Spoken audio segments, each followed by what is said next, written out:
The 2024 Justin Fields Pittsburgh Steelers story, on the surface, makes no sense. He started the year 4-2, was extremely efficient, 5 touchdowns and just 1 interception, but then he was benched and threw just 1 pass the entire rest of the season.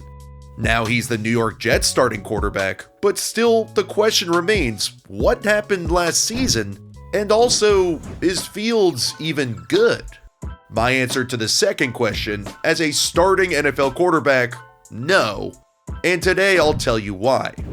When you watch him, the game has never come naturally for him. His motion, his ability to read the field consistently, it doesn't look like most other quarterbacks, cause it isn't. If you were creating a Madden player, he'd be high 90s speed, high 90s throw power, and that's why people can't quit him. But football isn't Madden. Fields has always struggled to play, and it's because of his inability to process defensive coverages. With the Bears, he was more of a deep ball quarterback, using his arm strength to try and push the ball down the field. But since he struggled to consistently, accurately throw the deep ball, the Steelers brought him in and essentially neutered him. In 2023, Fields finished 32nd in passes 0 to 9 yards. In 2024, he finished first. The Steelers told him to read concepts top down, but if there was any issues whatsoever with the first read, like at all, it was check the ball down over and over. For example, the Steelers are running the drift concept, which is a quick dig route off play action paired with a backside smash concept. The drift route is the first read, then the corner, and the flat. Luckily, the Raiders roll into cover 2 zone, which is perfect if you're running smash. The cornerback stays low in the flat, the safety flies deep into his half, so Fields just has to read the cornerback to see who he covers. But when Calvin Austin is butt-ass naked, wide-ass open, Fields just checks the ball down. To illustrate my point further, he had the 3rd longest time to throw last year, but like I said, he threw the ball 0 to 9 yards down the field, the most in the NFL. But he also threw the ball in less than 2.5 seconds, 33.7% of the time. That was 43rd in the league. So in simpler terms, he held the ball a long time, but constantly threw the ball short. He didn't lead all quarterbacks in short passing percentage because he was highly efficient on quick hitting concepts. He struggled to read the defense, then he would take the easy check down in the flat, which kept his numbers good enough, but Mike Tomlin knew that over the long haul, this wasn't winning football. To show you what I mean, there was this 3rd and 3 where Fields has a clean pocket in the same smash concept, but with a return tagged on for Pickens. Fields gets to the top of his drop, and while Van Jefferson is bracketed initially, Isaiah Polomao's flat-footed, and Pickens has a step on Nate Hobbs. If Fields sits in the pocket and waits to see this play out, this is a huge explosive play, potentially a touchdown with the right throw, but instead he extends and throws this short pass to convert the first down. On the stat sheet, he gets the first, the drive continues, but when watching the film, Mike Tomlin popped this on the next day and sees a quarterback who can't see the field and is leaving big-time plays on it. The checkdowns were what did him in. A quarterback who needed to push the ball down the field to sustain offense suddenly was becoming a checkdown merchant and hurting the team. But it wasn't even just that. Fields was still struggling to read all parts of the field, even basic concepts. Here the Steelers have 1 timeout left with 29 seconds to go in the first half. On the 39-yard line, they need a small gain to put them solidly into field goal range. And they have this double line concept where both sides are running double slants. This is a day 1 install concept where Fields reads the inside defender on each side. And if the first slant crosses his face, he throws it there. And if the defender crashes, the outside receiver is crossing face of the outside defender, so he is wide open. Fields starts to his left. Honestly, either side is good. Look at both outside receivers, but instead of throwing to George Pickens outside, he takes a sack, which knocks him out of field goal range. There are just too many examples of Fields not reading the field correctly. They have this 3-level concept where at least there's a chance somebody comes open. Calvin Austin has his hands up saying throw it here, but Fields makes a horrible, god-awful read with the route capped by the safety and throws what should have been an interception.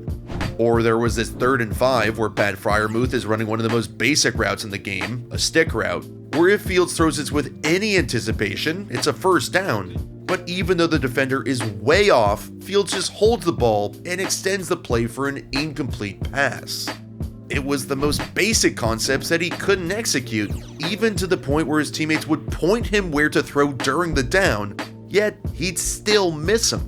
On 2nd and 6, the Steelers don't necessarily need a first down, but when your quarterback is struggling, make sure you don't stay in 3rd and medium, pick up some yardage to make it 3rd and short.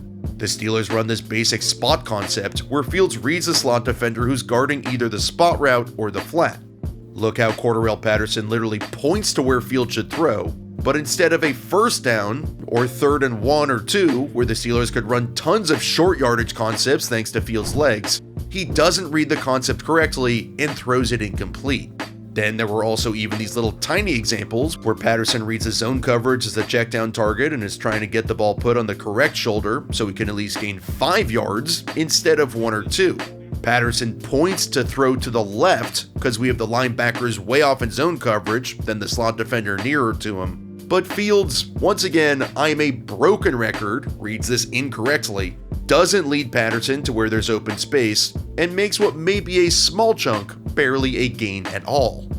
When you start to consistently leave little plays on the field, they start to add up and create less offense over time. Fields constantly wasn't throwing to the correct receiver, wasn't pushing the ball down the field when he needed to, or was pushing the ball down the field when he shouldn't. Not only was he struggling on basic concepts, but then when the game called for him to execute more advanced plays that a 4th-year veteran quarterback should be able to, he couldn't. Here's this double seams concept against one high coverage, which isn't the easiest concept ever, but it's pretty defined what you need to do.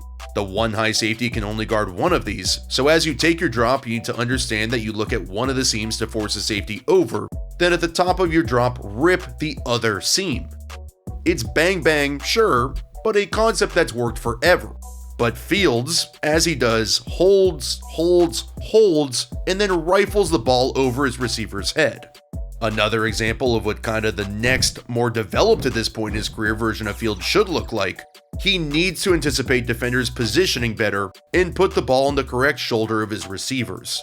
Here is the bounce concept, which we talked about a million times over, where he's reading the linebacker who either bites up on the underneath route or sits back on the quick dig.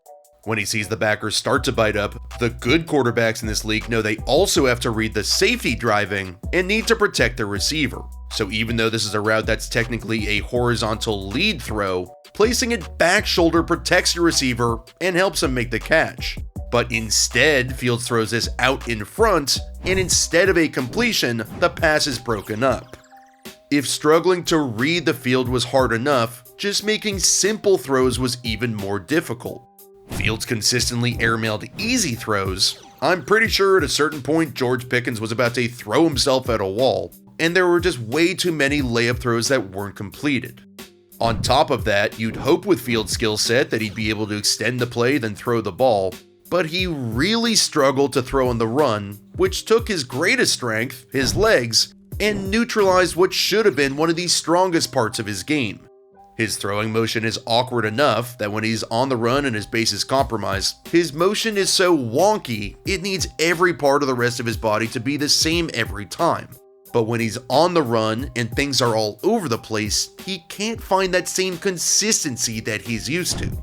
He also fumbled the ball too often, even just struggling to take the snap, and the general operation of the offense was inconsistent, where Fields wasn't getting guys lined up correctly or wasn't getting the snap off at the right time.